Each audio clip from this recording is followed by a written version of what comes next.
बिस्मिल्लाहिर्रहमानिर्रहीम। अल्हम्दुलिल्लाहि रब्बिल आलमीन वस्सलातु वस्सलामु अला अशरफिल अंबिया वल मुरसलीन व शफीइल मुज़निबीन अनीसल फ़क़राए वल मसाकीन सय्यदना व हबीबना व शफ़ीअ ज़ुनूबिना व तबीब क़ुलूबिना मौलाना बिल क़ासिम मुहम्मद सुम्मा स्वलातु वस्सलामु अला तय्यबीन अत्ताहिरीन अल-मअसूमीन व लअनतुल्लाहि अला अअदाइहिम अजमईन मिन यौमिन हाज़ा इला यौमिद्दीन।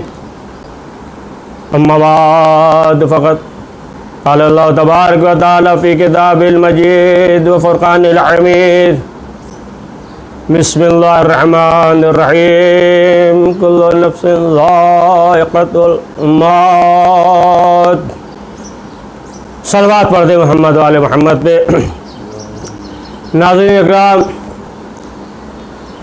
एक बार सूरह हमद और 3 बार सूरह इखलास पढ़कर मरहूम मिर्ज़ा ज़ाकिर हुसैन इब्ने मिर्ज़ा वाजिद हुसैन और मरहूम आबाद हुसैन इब्ने इल्तिजा हुसैन के रूह को इसाल फरमा दें।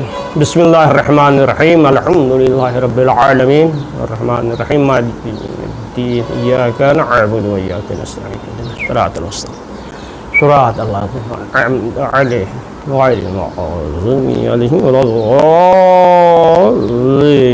बिस्मिल्लाहिर्रहमानिर्रहीम।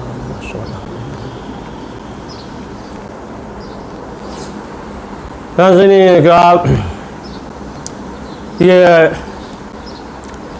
मजलिस इसाले सवाब है और परवरदिगार की बारगाह में ये दुआ है कि परवरदिगार मरहूम ज़ाकिर हुसैन इब्ने वाजिद हुसैन और मरहूम आबाद हुसैन के खानवादे को सब्र जमील इनायत फरमाए और इन मरहूमीन की मग़फ़िरत फरमाए और करवट करवट जन्नत नसीब फरमाए। तो नाज़रीन इकराम, ये आयत के बराबर सुनते रहते हैं और इसाले सवाब की मजलिस में और मौत की जो अम्र यकीनी है और इसका मज़ा चखना है, इस मंजिल से हर एक इंसान को गुज़रना है। तो ज़ाहिर सी बात है कि इंसान इस मौत से इनकार नहीं कर सकता और हमसे पहले भी लोग आए चले गए और आजकल भी लोग आ रहे हैं जा रहे हैं। इसी तरीक़े से लोग आते रहेंगे और जाते रहेंगे और वो शख्स कामयाब है, वो इंसान सआदतमंद है कि जिसके दिल में अहले बैत इमाम मासूमीन अलैहिस्सलाम की मोहब्बत है। नेक अमाल इस दुनिया में कर रहा है। ये दुनिया जो है मैदान अमल है और इस दुनिया में की जो बहुत रौनक है, बहुत चहल पहल है और कोई भी इंसान मरना नहीं चाहता। हम खुद ही दूसरे क्यों कहें, मरना नहीं चाहते। कोई भी इंसान जो है मरना नहीं चाहता और हर शख्स जो है मौत से घबराता है। लेकिन वो कि जिसके दिल में अहले बैत की मोहब्बत है और उस दुनिया को आबाद किया कि जो इसके बाद दुनिया है यानी आखिरत है, यानी इंसान इस दुनिया में जो उसके ख्वाहिशात नफ्स है, जाहिर सी बात है कि जो नफ्स के ख्वाहिशात होते हैं और ये नफ्स भी मुर्दा और ज़िंदा होता है। देखिए, जिस तरीके से इंसान का जिस्म उसी तरीके से नफ्स भी होता है। जिस तरीके से इंसान का जिस्म सेहतमंद होता है, इंसान का जिस्म जो है ना मरीज़ होता है, उसी तरीके से रूह के लिए भी है। रूह भी जो है सेहतमंद होती है और इंसान का अगर जिस्म बीमार हो जाए तो जाहिर सी बात है कि मालूम हो जाता है, लेकिन अगर रूह बीमार हो जाए, जिस तरीके से जिस्म से बदबू आती है उसी तरीके से रूह से भी बदबू आती है, नफ्स से भी बदबू आती है। लेकिन इंसान को एहसास नहीं होता। मसलन जब इंसान नमाज पढ़ ले और अस्सलाम वालेकुम रहमतुल्लाह कहे, तो उसके बाद जो है एहसास इंसान को नहीं होता है। जो एहसास करते हैं तो फरिश्ते एहसास करते हैं, फरिश्तों को मालूम होता है। तो जिस्म से जिस तरीके से बदबू पैदा होती है उसी तरीके से रूह से, जैसा कि जिस्म के सिलसिले से है कि जिस्म से बदबू पैदा हो तो है अमरूद खाओ, तो उसी तरीके से ये नफ्स है। तो ये ख्वाहिशात नफ्स है ना, इंसान का ख्वाहिशात नफ्स है। ये जो है तकवा का ज़िद है। तकवा यानी परहेजगारी है ना। इंसान साहिब तकवा है तो वो परहेजगार है, और इसी का ज़िद जो है ये ख्वाहिशात नफ्स है ना, मुतालबा नफ्स है। अब बहुत आसान मिसाल दे दे कि आप देखें ख्वाहिशात नफ्स। मसलन आप बच्चों को लेकर बाज़ार में जाइए, बच्चे को अगर बाज़ार में लेकर गए तो बच्चा जब खिलौने की दुकान देखेगा तो बच्चा परेशान हो जाएगा, तड़प जाएगा। उसकी ख्वाहिश ये होती है कि हम जो है इसे ले लें। या मसलन जो है दूसरी मिसाल दे दें कि वो अफराद की जो मसलन सिगरेट पीने के आदी हैं।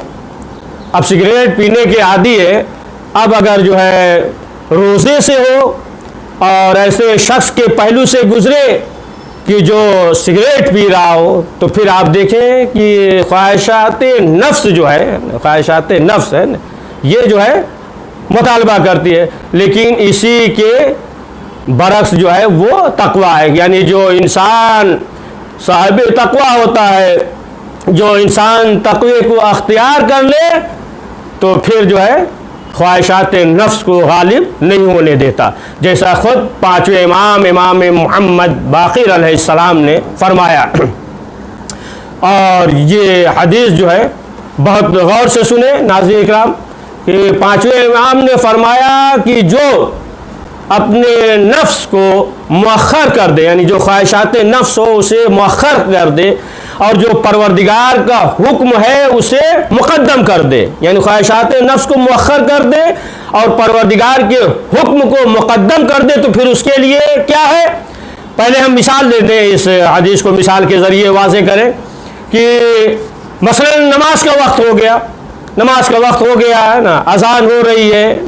अब इंसान जो है थका हुआ है, नमाज का वक्त हो गया, अब ये हुक्म है कि नमाज पढ़ो, लेकिन इंसान थका हुआ है। अब इंसान ये सोचे कि ठीक है अभी तो वक्त है ना, अभी तो वक्त है, थोड़ी देर में पढ़ लेंगे, घड़ी पे तो बैठे, बाहर तो निकलना नहीं है, लिहाजा जो है ठीक है आधे घंटे के बाद पढ़ लेंगे, बाद में पढ़ लेंगे।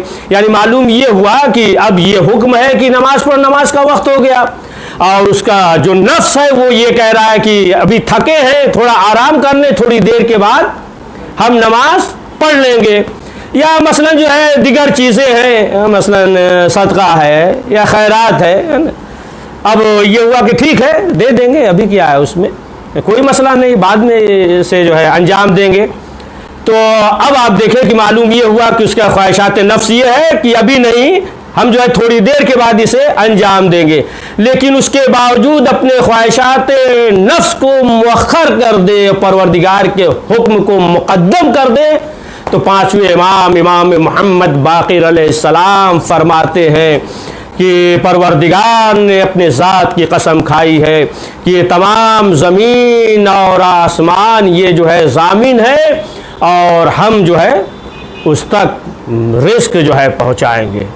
तो मालूम ये हुआ कि इंसान अगर जो है अपने नफ्स को मुअख्खर कर दे, तो यही नफ्स है, ख्वाहिशात नफ्स है इंसान इस दुनिया में, क्योंकि उसके जो ख्वाहिशात है उसे इंसान तर्क कर दे। जैसा कि मिलता है कि आप देखें कि इंसान अगर जो है नफ्स के मुकाबले में, अब मिलता है एक वाक़या, दकीक वाक़या है, वो मुहक्किक दामादी बहरहाल ये बादशाह के दामाद थे। तो इन्होंने क्या किया, अब वो वाक़या सुने आप कि बादशाह जो है वो शिकार के लिए निकला।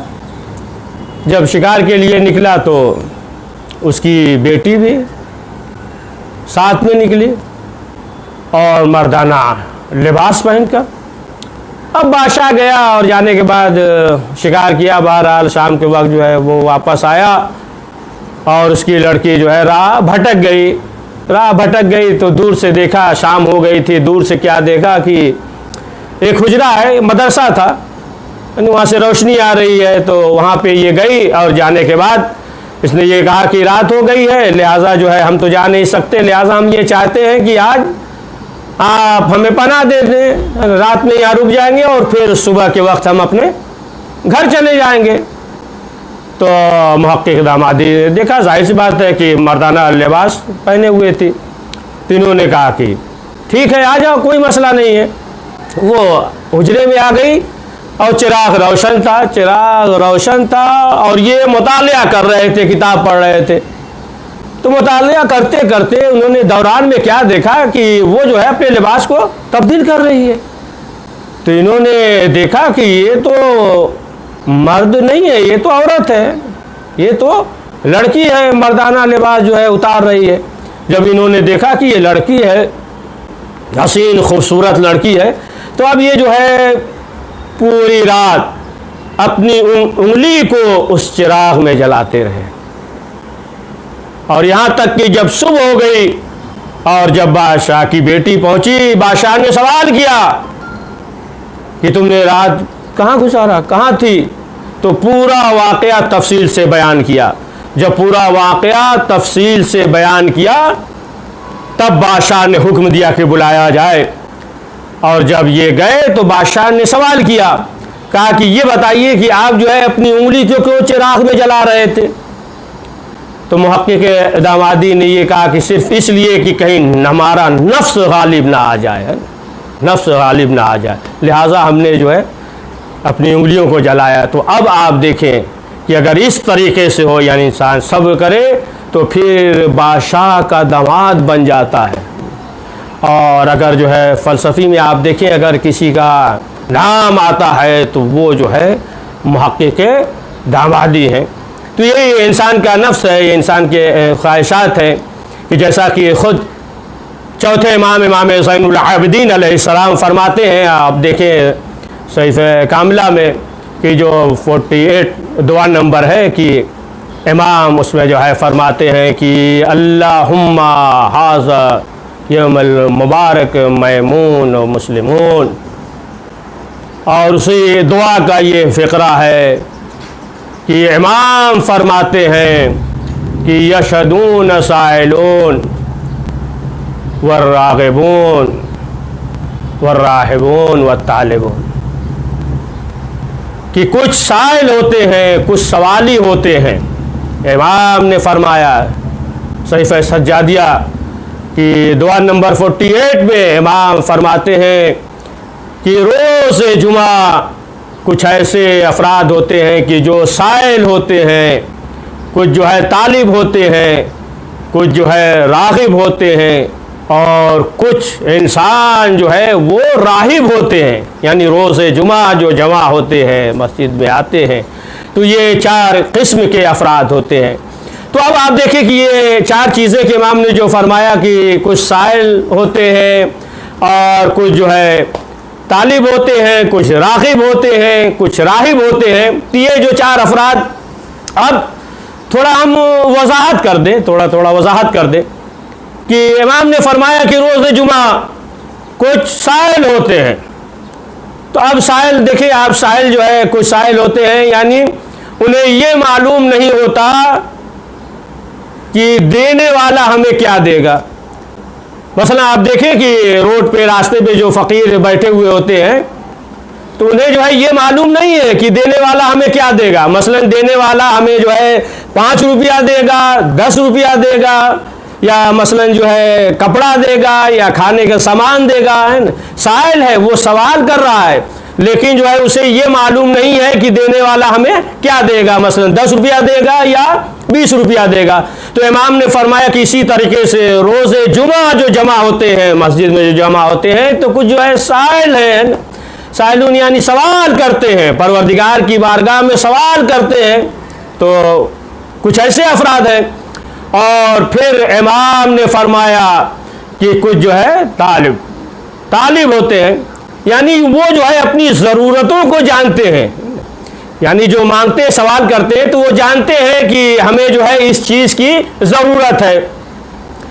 मसलन जो है मिसाल के तौर पे कोई शख्स जो है आपके घर पे आया और आने के बाद उसने ये कहा कि आप जो है हमें बाइक की चाबी दे दीजिए, या मसलन जो है फ़लाँ चीज़ हमें दे दीजिए।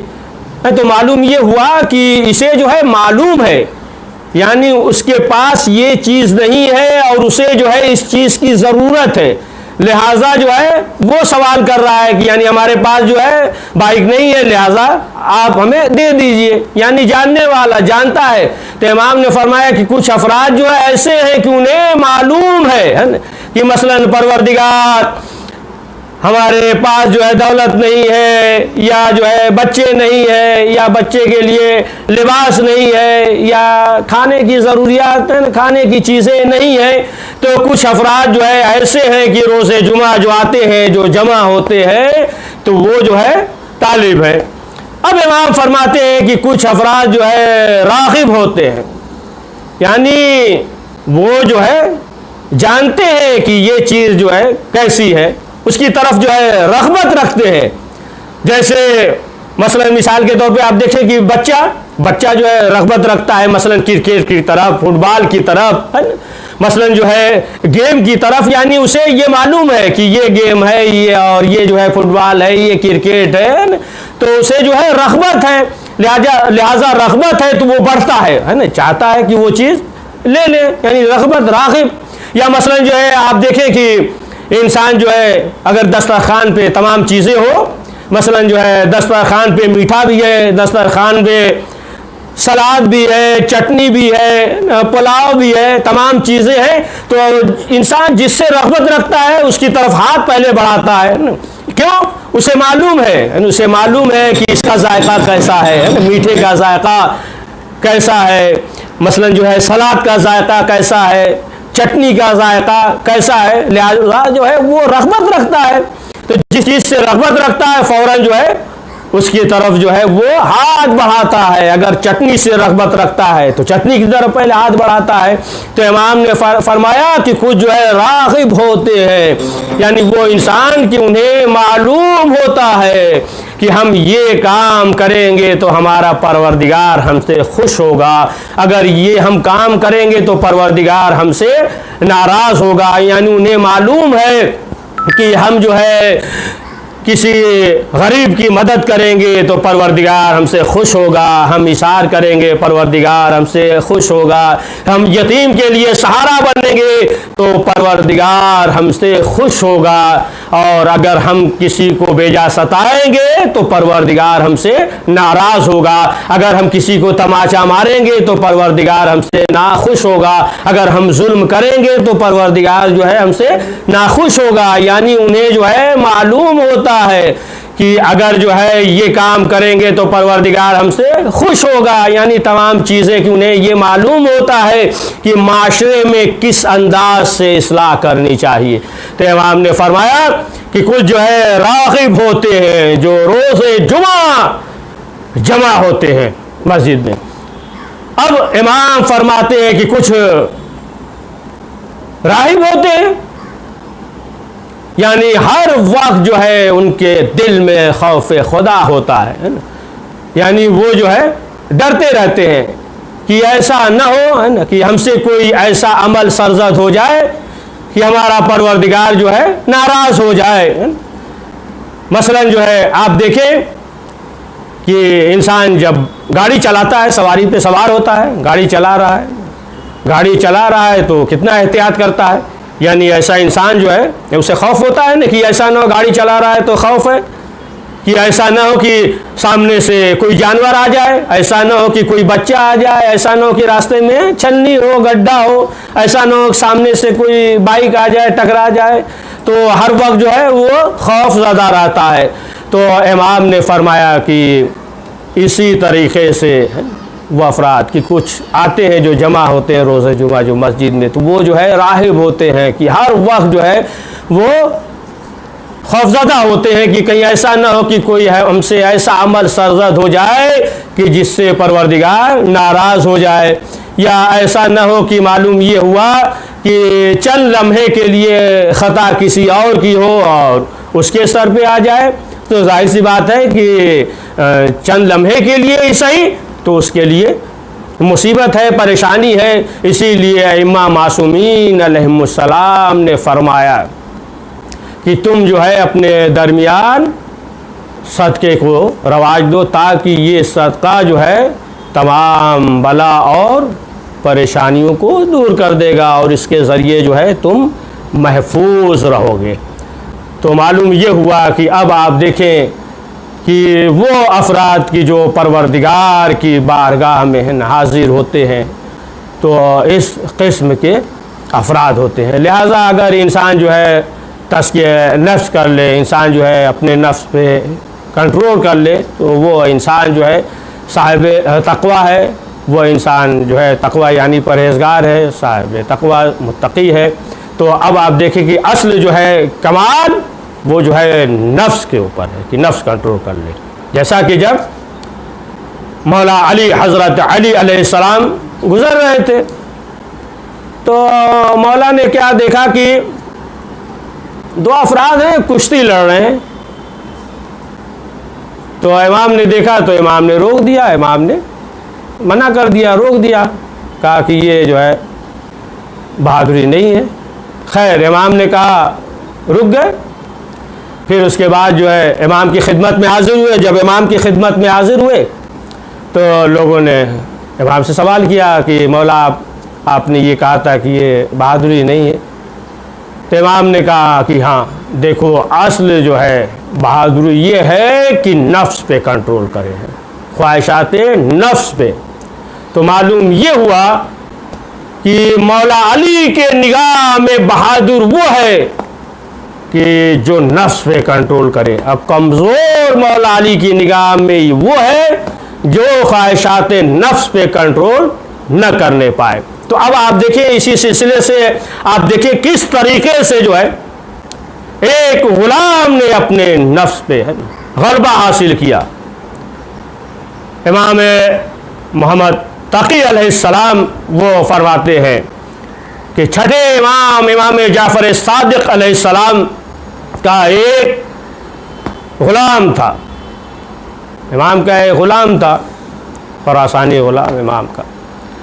इमाम के साथ रहता था, इमाम के साथ चलता था, यहाँ तक कि जब इमाम नमाज़ पढ़ते थे मस्जिद में तो इमाम के सवारी को देखता था, रहवार को देखता था। तो एक रोज़ छठे इमाम मस्जिद में गए, नमाज़ पढ़ रहे थे कि एक शख्स आया और आने के बाद उसने जो है कहा कि ये बताओ कि तुम क्या कर रहे हो। इसने कहा कि ये सवारी है, हम जो है देख रहे हैं। कहा किसकी सवारी है। इसने कहा कि हमारे इमाम आका और मौला की सवारी है, छठे इमाम, और वो मस्जिद में नमाज़ पढ़ रहे हैं, हम उनकी सवारी को देख रहे हैं। तो उसने ये कहा कि अच्छा देखो, जो ये तुम काम कर रहे हो ये काम हमें दे दो और इस अमल को हम अंजाम दें, और तुम जो है हमसे ले लो दीगर चीज़ें, है ना, बहुत सी दौलत है, यानी ज़मीन है, बाग है ना, और भी ग़ुलाम है, वो सब तुम ले लो, हमारी ज़मीन ले लो, बाग ले लो, है ना, ग़ुलाम ले लो, दौलत ले लो, ये सब हम तुम्हें देते हैं और तुम जो है इस अमल को हमें दे दो ताकि ये काम हम अंजाम दें। अब जैसे ही सुना इसने कहा कि ठीक है रुक जाओ, हम जो है अभी बताते हैं। वो शख्स गया, इमाम की खिदमत में हाजिर हुआ, इमाम चले, इमाम के साथ साथ है। जब बैतुल शरफ में इमाम पहुँचे, अब इस ग़ुलाम ने इमाम से कहा कि मौला एक शख्स आया है और उसने जो है पेशकश की है या मसलन जो है अपनी ज़बान में ये कह दीजिए कि एक ऑफ़र आया है, कहा कि मौला एक शख्स आया है और उसने जो है ये कहा है कि ये काम जो है ये ग़ुलामी हमें दे दो और इसे हम अंजाम दें और तुम जो है इसके वज़ में दौलत ले लो, ज़मीन है ले लो, बाग है ले लो, है ना, दौलत ले लो, ग़ुलाम ले लो और जानवर है सब ले लो, लेकिन इस काम को तुम हमें दे दो, हम जो है ग़ुलामी करें। तो सवाल किया कि मौला आप क्या कहते हैं?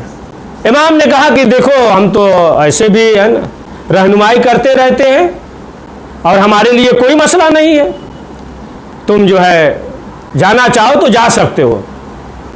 तो उसने कहा कि मौला हम इसलिए नहीं कह रहे कि हम जा रहे हैं, हम जो है आपसे मशवरा चाहते हैं और मशवरा लेने के लिए हाजिर हो गए, लिहाजा आपका मशवरा क्या है, हम जो है मशवरा चाहते हैं। तो इमाम ने कहा कि देखो ऐसा तो नहीं है कि वो बेवकूफ़ है और सिर्फ जो है इसकी वजह से कि रहवार देखे और वो जो है तुम्हें दौलत भी दे रहा है, तमाम चीज़ें, ज़मीन भी दे रहा है, बाग भी दे रहा है। इमाम ने कहा कि वो बहुत होशियार है, वो जो है बहुत अक्लमंद है, वो जो है बहुत दानिशमंद है। और उसके बाद इमाम ने कहा कि देखो याद रखना कि जो भी हमारा मुहिब है, हमारा चाहने वाला है, हमारे शिया हैं, तो वो रोज़ क़यामत रसूल अकरम होंगे, अली मुर्तज़ा होंगे, इमाम हसन और हुसैन होंगे, शहज़ादी फ़ातिमा ज़हरा सलामुल्लाह अलैहा होंगे, अइम्मा हुदा होंगे और जो है हमारे करीब वही हमारे शिया होंगे, हमारे मुहिब होंगे, हमारे चाहने वाले होंगे, है ना।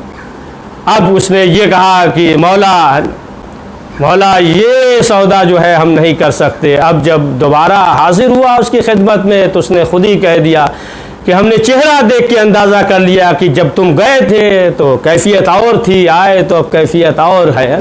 आखिरकार वो भी इमाम की खिदमत में हाजिर हुआ। तो अज़ीज़ान मोहतरम नाज़रीन इकराम, आप देखिए कि किस तरीके से जो है अपने नफ्स पे गालिब हुआ। यानी मालूम ये हुआ कि जिसके दिल में अहले बैत मासूमीन अलैहिमुस्सलाम की मोहब्बत है तो वो इंसान जो है इस दुनिया में भी सआदतमंद रहता है और आखिरत में भी सआदतमंद रहता है। इसीलिए मौला अली हज़रत अली अलैहिस्सलाम ने फरमाया था, खुदहारी समदारी से इमाम ने फरमाया कि देखो घबराना नहीं, परेशान न होना, जो भी हमारा चाहने वाला होगा जब इस दुनिया से जाएगा, जब रूह निकल रही होगी तो हम उस वक्त जो है उसके पास आएंगे। यानी एक दो मौके पे नहीं, इमाम ने फरमाया कि 7 मौके पे हम जो है आएंगे। जिस वक्त रूह निकल रही होगी, जब कब्र से उठाया जाएगा, सवाल होगा, जब नावे अमाल परवरदिगार की बारगाह में पेश होगा, जब अमाल को वज़न किया जा रहा होगा, जब पुले सिरात से गुज़र रहे होंगे। तो अब आप देखें कि जिसके दिल में अहले बैत मासूमीन अलैहिमुस्सलाम की मोहब्बत है तो वो इंसान जो है कितना सआदतमंद है, कितनी बड़ी उसके पास नेमत है, कितनी बड़ी उसके पास दौलत है। ये जो है मालूम होगा कि जब इंसान इस दुनिया से जाकर दूसरी दुनिया में यानी आखिरत में जाएगा तब उसे एहसास होगा कि कितनी बड़ी नेमत है। अब आप देखें कि इसकी क्या अज़मत है, क्या फजीलत है। ख़ुद छठे इमाम जाफ़र सादिक़ अलैहिस्सलाम के ज़माने में इमाम का एक आशिक था, इमाम का चाहने वाला था। इमाम के घर के बगल में घर था, इमाम का हमसाया था, उसका मकान था। वो शख्स जो है रहता था लेकिन जो है गुर्बत की वजह से परेशान हुआ तो उसने ये ऐलान कर दिया, तहरीर कर दिया कि हम अपने घर को 4000 में फ़रोख्त करेंगे, बेचेंगे। लेकिन कीमत इसकी 4000 है, लेकिन हम 2000 और लेंगे, यानी 6000। तो इमाम को मालूम हुआ, जब इमाम को मालूम हुआ, छठे इमाम को मालूम हुआ तो इमाम ने उसे बुलाया। बुलाने के बाद इमाम ने सवाल किया कि हमने ये सुना है कि तुम अपने घर को बेच रहे हो, आखिर क्या वजह है? तो कहा कि मौला हम जो है परेशान हाल हैं, गरीब है, लिहाजा जो है हम इसे फ़रोख्त कर रहे हैं। लेकिन मौला इसकी कीमत 4000 है और हम 6000 में इसे फ़रोख्त करेंगे। क्यों? इसलिए कि हम जो है आपके हमसाया हैं, इस वजह से कि हमारा घर जो है आपके घर के पहलू में है, लिहाजा जो भी इस घर को ख़रीदेगा यानी इमाम का हमसाया होगा, लिहाजा 2000 और ज़्यादा यानी 6000 में हम इसे फ़रोख्त करेंगे। तो जब इमाम ने उसके जज्बात को देखा, इमाम ने उसके मोहब्बत को देखा, दिली जज्बात को देखा, तो इमाम ने कहा कि ये 10,000 तुम हमसे लो और ये घर भी हम तुम्हें देते हैं, हबा करते हैं, और जो ज़रूरियात हो तुम उसे जो है पूरा करो और तुम्हें घर बेचने की ज़रूरत नहीं है। तो अज़ीज़ान मोहतरम, अब आप देखें कि इमाम ने देखा है ना कि इसके अंदर जो है ये जज्बा है, तो अब आप अंदाज़ा लगाएं कि अब जिसके दिल में अहले बैत की मोहब्बत होगी है, तो फिर उस दिल के क्या अज़मत होगा, फिर जो है उस इंसान, उस दिल के इमाम के नज़दीक जो है क्या कद्र होगी।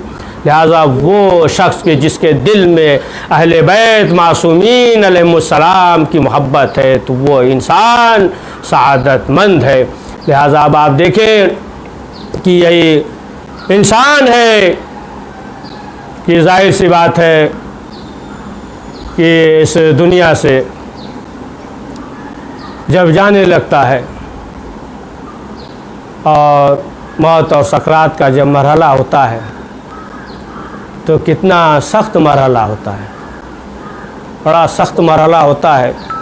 और जैसा कि जब जनाब सलमान ने मौला कायनात से ने पूछा था तो मौला ने कहा कि बताओ बयान करूँ या दिखाऊँ। बहरहाल हुक्म दिया, ख़ुद जनाब सलमान पूछते जाते थे और वो जो है बयान करता जाता था कि न पूछो सलमान मेरे ऊपर क्या गुज़री, क्या कैफियत थी।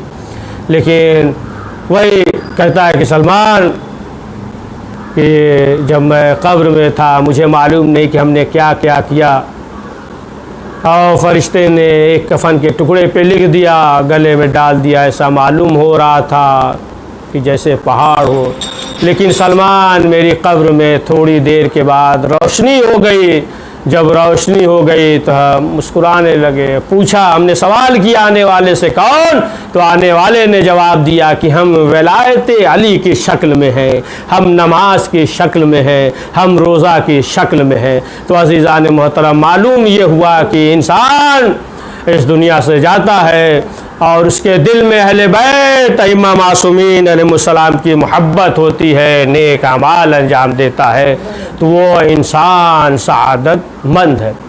लिहाजा ये इसाल सवाब की मजलिस है और मौत अमरे यकीनी है।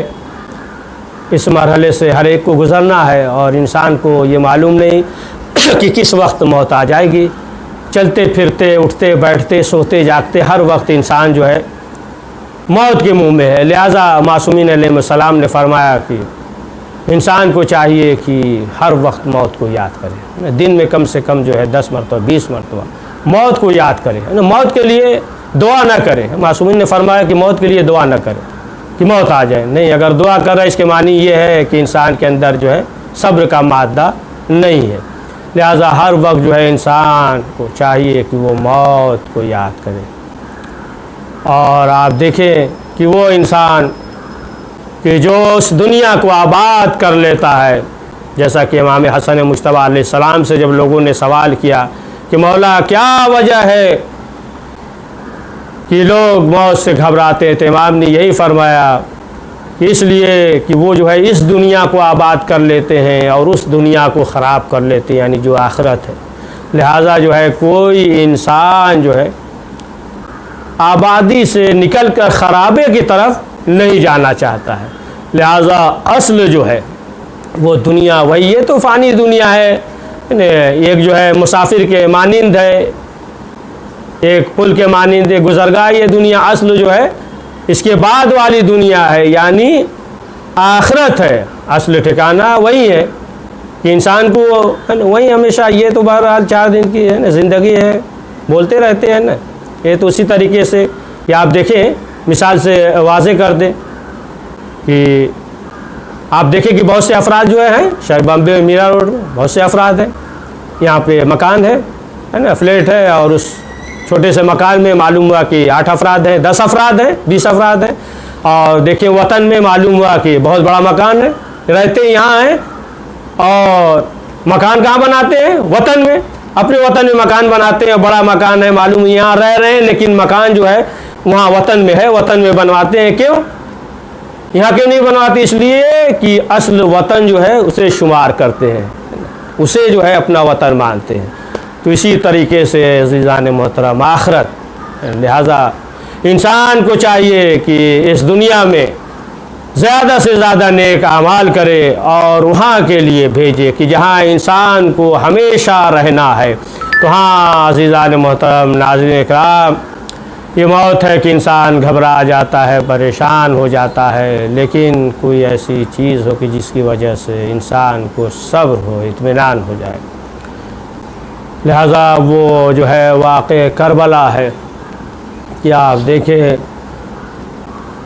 कि इमाम हुसैन अलैहिस्सलाम जब आखिरी रुखसत के लिए ख़ैमे में आए, कहा बहन ज़ैनब से लाओ मेरा पुराना लिबास दे दो। शहज़ादी ज़ैनब पुराना लिबास लाती है। इमाम हुसैन जगह जगह से चाक करते हैं। आखिरी रुखसत होते हैं, इमाम हुसैन ने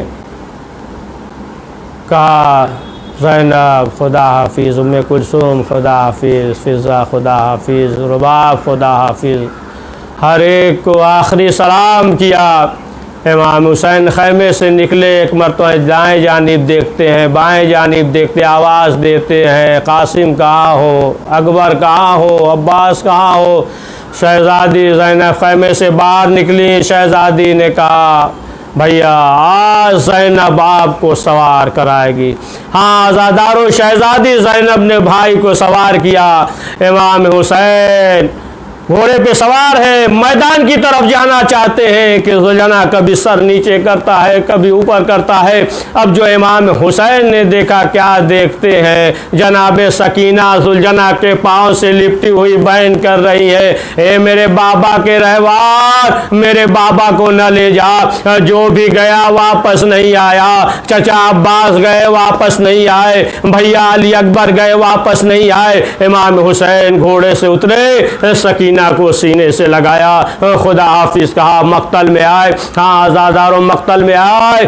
जालिमों ने चारों तरफ से घेरा, कोई तीर मारता है, कोई नेज़ा मारता है। एक तीर इमाम हुसैन के सीने पे ऐसा लगा, घोड़े पे संभला न गया। ज़ुलजना ने घुटने को ज़मीन पर टेका, रसूल की अमानत को ज़मीन करबला के हवाले किया। हाँ आज़ादारों, अब क्या मंजर था। शहज़ादी ज़ैनब एक बुलंदी पे आई, खुदा किसी बहन को ये मंजर न दिखाए। एक बुलंदी पे आई, क्या देखती है कि एक लाश है न पड़ा हुआ है, लेकिन शहज़ादी ने पहचाना नहीं। शहज़ादी ने जब गौर से देखा तो क्या देखती हैं कि 2 कबूतर हैं जो फुरात की तरफ जाते हैं और अपने मिनकारों में पानी भरते हैं और लाते हैं, और लाने के बाद कटी हुई गर्दन पे बहा देती हैं। फिर ये कबूतर फुरात की तरफ जाते हैं, अपने मिनकार में पानी भरते हैं और लाकर कटी हुई गर्दन पे बहा देते हैं। अब शहज़ादी ज़ैनब ने देखा, ताज्जुब से कहा अरे हल अंता अखी, अरे क्या तू ही मेरा भाई है। अरे भैया हुसैन, शायद ज़ैनब हर मुसीबत भुला दे, लेकिन इस मुसीबत को नहीं भुला सकती कि फुरात के किनारे तुझे ज़िबह किया गया। हाँ आज़ादारों, अब क्या हुआ, शिम्र का कुंद खंजर चला। तमाम जो है अंबियाओं का मजमा, तमाम जो है अंबियाओं की रूह जमा थी।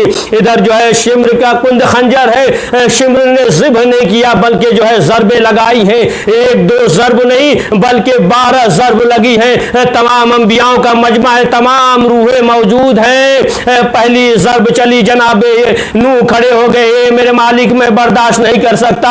आदम भी खड़े हो गए, मेरे मालिक मैं बर्दाश्त नहीं कर सकता। अब जो ज़र्ब चली, जनाब इब्राहिम खड़े हो गए, हाथों को जोड़ा, हे मेरे मालिक जब मैंने बेटे के गले पे छुरी रखा था, आंखों पे पट्टी बांधी थी, एक एक करके जाने लगे। एक मरतबा इमाम हुसैन ने आहिस्ता कहा, अम्मा तुम ना जाना, आजादारो शिम्र का कुंद खंजर चला, जमीने करबला हिली, सियादियां चली। सैयद सज्जाद ने कहा, फूफी अम्मा क्या कयामत आ गई, जरा खैमे का पर्दा उठाइए। अब जो ज़ैनब ने खैमे का पर्दा उठाया, सैयद सज्जाद ने कहा, अस्सलाम अलैका या अबा अब्दुल्ला। फूफी अम्मा वो देखिए बाबा का सर नोके नज़ा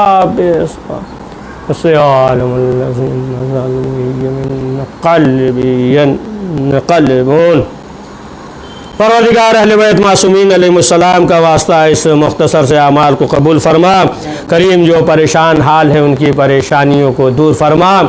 परवरदिगार अहले बैत मासूमीन अलैहिस्सलाम का वास्ता कि मरहूम मिर्ज़ा ज़ाकिर हुसैन इब्ने मिर्ज़ा वाजिद हुसैन और आबाद हुसैन इब्ने इल्तिजा हुसैन ये मग़फ़िरत फरमा और करवट करवट जन्नत नसीब फरमा, और इनके ख़ानवादे को मरहूमिन के ख़ानवादे को सब्र जमील इनायत फरमा।